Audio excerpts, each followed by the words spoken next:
Now, here have opening remarks from Her Honorable Daozin Mar Ong from the National Unity Government, Myanmar. She's the Foreign Minister.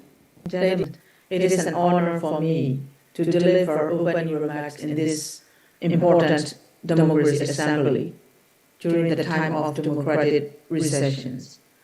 I'm also honored to be here, especially as a democratically elected member of parliament and as Minister of Foreign Affairs on behalf of the people of Myanmar.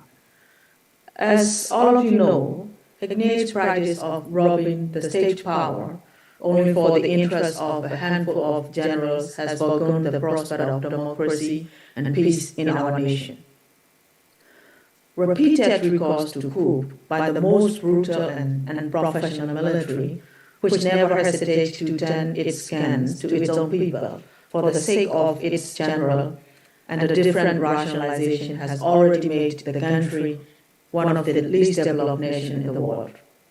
In fact, our struggle for democracy has been terminally ill for decades, and the rivalry of superpower countries since Cold War around 1990s.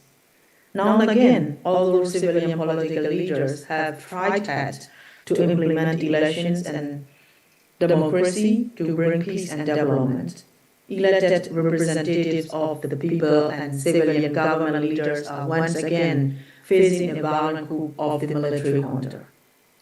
The frequent crashings of the country under the military rules raise a question. Is our country destined to be doomed as one where the military can rob the sovereign power of the people anytime the power crazed general decided to do so?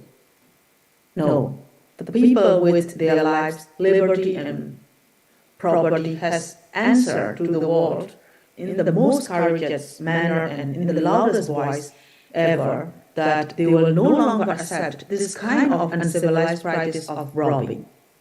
The firm resolution of the people is the most important factor in uprooting dictatorships and planting democracy again in our soil.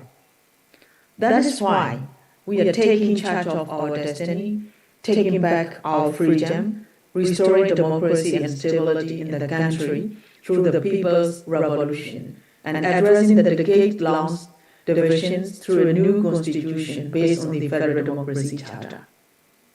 And also, it is time to unite among Democrats around the world to restore and save democracy.